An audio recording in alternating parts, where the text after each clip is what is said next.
recently, the U.S. Government Accountability Office put out a really dire warning regarding the management of ammunition manufacturing in the U.S. Army. Now, ultimately what we have in the U.S. Army at all the ammunition plants, whether it be small arms or mortars or whatever the case may be, is you have Army-owned plants being operated by private contractors. So herein lies the problem. Quoted by the U.S. Government Accountability Office, they say that the Army is struggling to manage conventional ammunition procurement and production at government-owned, contractor-operated ammo plants. Well, why are they having such a hard time managing these plants? Well, a lot of it comes down to its outdated planning. What you have is you have two major groups trying to manage all this, and they're in conflict with each other, both within the U.S. Army.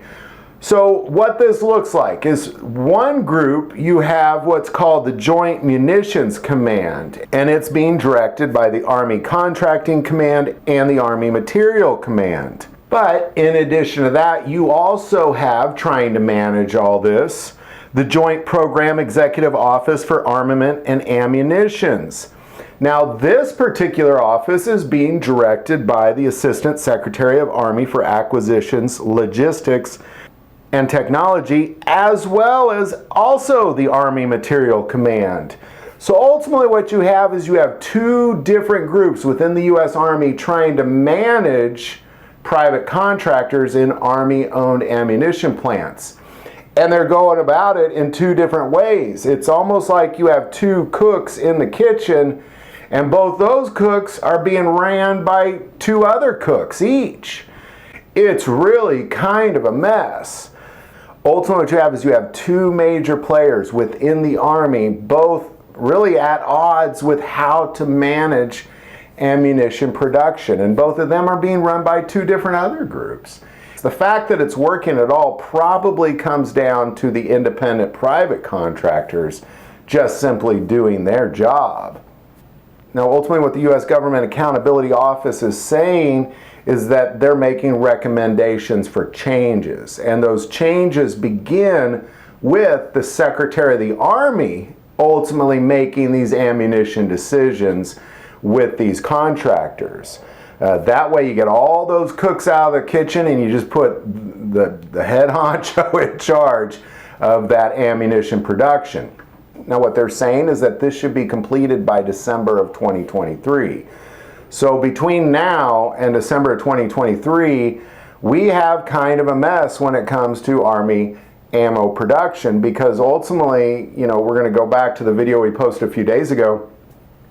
They already can't keep up with the demand of ammunition in Europe. So we'll see what happens next. Ultimately, they're really dropping the ball on ammo production because everybody is within this process is saying they can't keep up with ammo production in Europe already, and they're fumbling and they're mismanaging this process. And there's now a process in place to try to fix this process, and that won't even be done till the end of the year. I hope that the U.S. doesn't engage in any sort of military action where we need ammo in addition to what we're already sending to foreign entities. So we'll keep looking at this as it continues towards December of 2023. But again, a mismanagement of ammo production within the U.S. Army, really dealing with too many cooks in the kitchen and too many people trying to make decisions, and a lot of conflict within those decision makers. But we'll keep in the loop on what's going on. Any insight you might have on any of that, definitely put that in the comments below. If you like this video, click like and subscribe.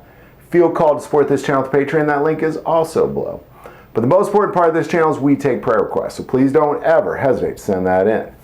Thank you for watching this episode of God, Family, and Guns. And as always, love God, love your family, love guns.